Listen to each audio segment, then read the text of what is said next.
Coming up on News 2, we've got your primary election results and reaction from some senators. Meanwhile, from supporters to actual voters. How is this year's turnout? The official count of voters is in. Plus, police continue to investigate two separate shootings that left two men dead.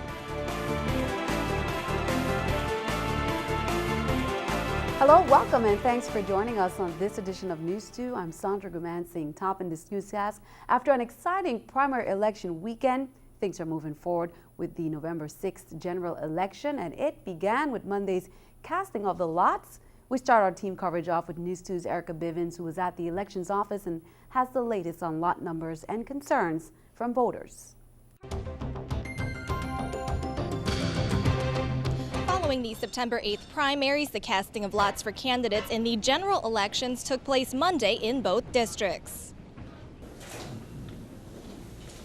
Number 15. Candidates who made it through the primaries joined the Republican Independent Citizens Movement and no party affiliation candidates on Monday to draw lots that will determine where they will appear on the November 6th ballot. The order you're picking is how you file the petition. For delegate to Congress by their general election lot number, there are 5 candidates in the running. For senator at large, there are 2 hopefuls. Meanwhile, the largest race continues to be for the Senate, which Abramson says made history. Because I don't think we've ever had 36 candidates on the ballot.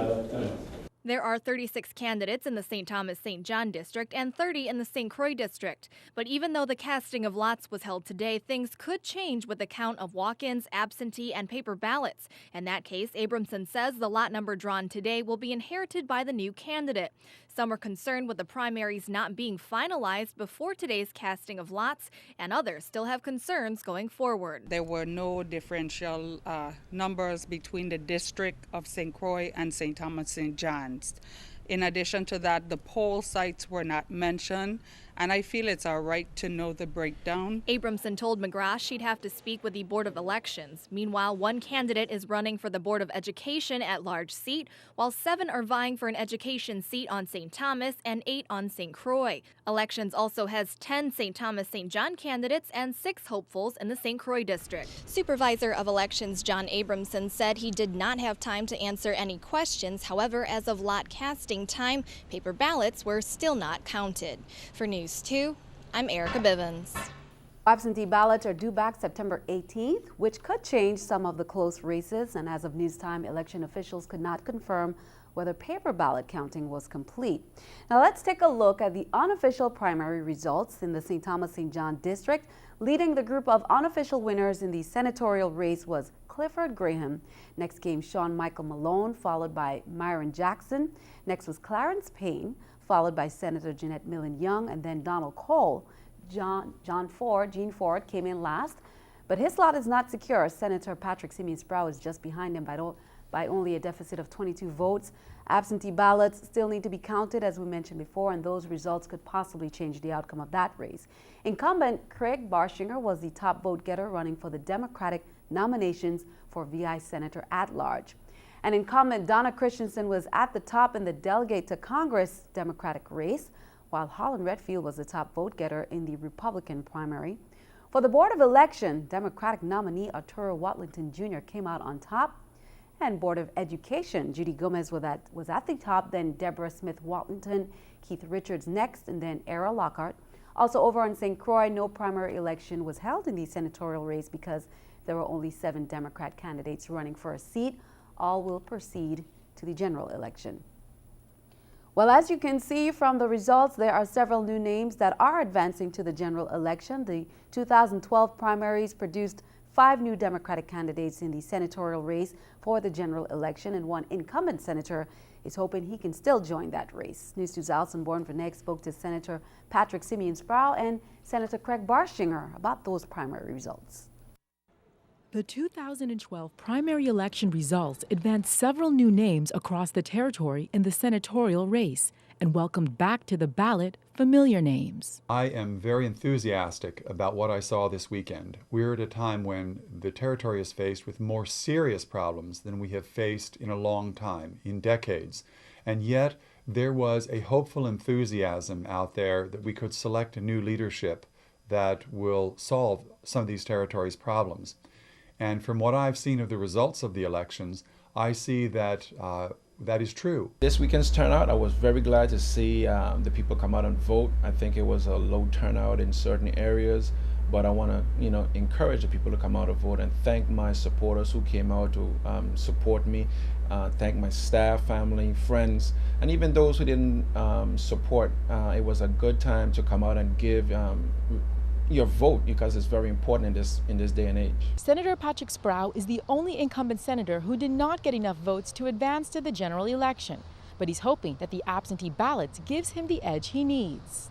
I've done a lot for the community, and I think the community have seen that. So I just want to thank God for this opportunity and thank the voters for really coming out and supporting me, and leave it up to God and the people's will for me to be there in the general. I was aware that there were some predictions of low turnout, but I was actually impressed. Crucians came out in big numbers at the end of the day, despite the fact that it was only my race, the senator at large, as well as the delegate to Congress, and a few party officers. They still came out. Virgin Islanders are voters. They come out and let their voice be heard. And yes, we could always use more, but right now, this one, I was pleased with the primary election. Allison Bourne-Fanack, News 2. From supporters to actual voters, how was this year's turnout? The final count of voters indicates this year's primary turnout was less than years past. NEWS2's James Gardner was out and about on primary day, has this report. Going into the election, St. Thomas St. John residents said that they were fed up with the same old, same old. But coming out of Saturday's primary, many of the winners are familiar faces. At the polls this weekend, the sites were filled with supporters trying to rally some extra votes for their favorite newcomers. But in the end, Donna Christensen, along with Senators Craig Bossinger, Sean Michael Malone, and Janet Millen-Young, still got enough support to move on to the general election. Coming back after some time off, Senator Donald Ducks Cole is also back in the running. And that's basically what it is. I'm offering my services, myself, my history, my knowledge and understanding of the legislative process, and that's the reason why I went in. Moving around the island Saturday, officials and residents said that the turnout was a little less than previous years. This year, many polling sites were consolidated in order to save the election system some money. But overall, many said the voting process was fluid with little hiccups.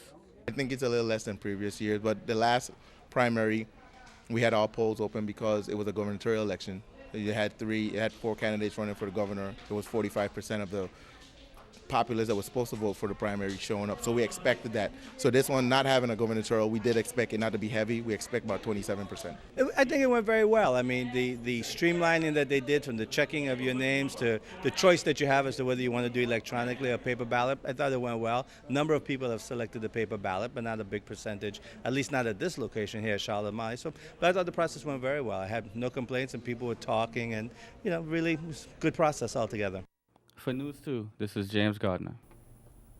Meanwhile, at the primaries on St. Croix, NEWS2 caught up with Lieutenant Governor Greg Francis, who says he's been visiting the polls on all 3 islands every election day since 1999 to encourage the voters. It's a way to show support and encourage individuals, the citizens, to come out and take part in voting. Because if you know the history of voting, especially with women, it took a lot of struggle for women to get the opportunity to vote, and the main thing I like to see is people to take part in exercising their rights, because some folks are dissatisfied with some of the outcomes, but the only way you're going to make a difference is to be here and exercise your rights. We have to set an example for our younger generation. We don't want to discourage them. And 7,147 voters participated in this year's primary elections, according to the Board of Elections. There were a number of changes made for the 2012 primary election, and officials say everything flowed smoothly. NEWS2's Erica Parsons spoke with the Deputy Supervisor of Elections about Election Day. When voters went out to vote in Saturday's primary, they were given a choice of voting by machine or paper ballot, something that hasn't been used in several years. So 1, 2, 3, 4, 5, 6, 7, 8, 9, 10, 11, 12, 13 of them came back, which is all of them without any ballots in them. So the voters are very good at how they vote. Elections officials say 2/3 of registered voters showed up for Saturday's primary on St. Croix, and about 10% of those opted to use the paper ballots recently passed by law. We had somewhere in the neighborhood of 2,660 something at the polls, and 305, I believe, was the count. Don't hold me to the exact number, but it was close to that. Roughly maybe 10% or a little bit more chose the paper ballots. Also new for the primary were e-poll books. E-poll books are an electronic version of the paper registers voters here are used to seeing. And all it does is basically mark people as having shown up to vote. What that did was actually find you, register you, and note that you had voted. Because, you know, if you hadn't voted in 2 elections, or 2 general elections, then you get removed from the rolls. Once a voter's information was located, then they were asked whether or not they wanted to vote electronically or by paper, and then the ballot was issued. 25 e-poll books were purchased for each district. Officials say not everything was perfect. During the election, there were some lighting issues at one polling site, but it was addressed, and they say they'll work to make sure there are no issues come the general election. It was good to be able to run this one without any problems. Erica Parsons, News 2. And the e-poll books was used in addition to the official paper register. To follow elections results, you can visit the elections website at vivote.gov. Turning our attention stateside, the presidential candidates are focusing on voters in a handful of swing states. Mitt Romney headed for a factory in Mansfield, Ohio, Monday, where he argued President Obama's policies hurt middle-class families and small business. Danielle Nottingham reports from the White House. Mitt Romney hit the campaign trail in Ohio Monday, looking for votes in the crucial battleground state. President Obama leads his Republican challenger by 5 points in Ohio, and that's why Romney is focused on voters' #1 issue, the economy. He does not have a plan. His idea is that Obamacare and a stimulus are all we need. I don't want Obamacare, and I don't want another stimulus like the last one. He hammered the president on the growing national debt. It is not just for my generation to rack up trillion-dollar debts every year and pass those debts on to our kids. President Obama is enjoying a slight bump after his convention, but the White House says it still expects a close race. The president intends to keep the focus on differences between his vision and Mitt Romney's. We know from recent direct experience as a country what the results of policies like those promoted by his opponent would be. President Obama is facing questions about how he would be able to work with the Republican Congress in a second term. He told CBS News' Scott Pelley he's ready to compromise to tackle the debt. I'm also willing, by the way, to make some adjustments to Medicare and Medicaid that would strengthen the programs. The president did raise more campaign cash than the Romney camp in August, the first time that has happened in 4 months. Danielle Nottingham, News 2. Keeping our eye on the economy, BP is selling some of its oil and gas properties in the Gulf of Mexico to pay for damages from the massive oil spill there 2 years ago.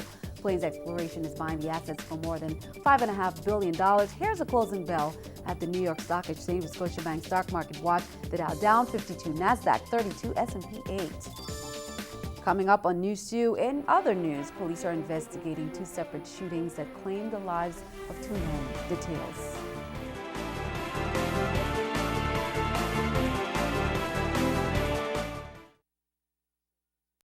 Soldiers from the 104th Troop Command Rapid Aerostat Initial Deployment Team returned home after a year-long deployment in Afghanistan. We were there. Highlights coming up next.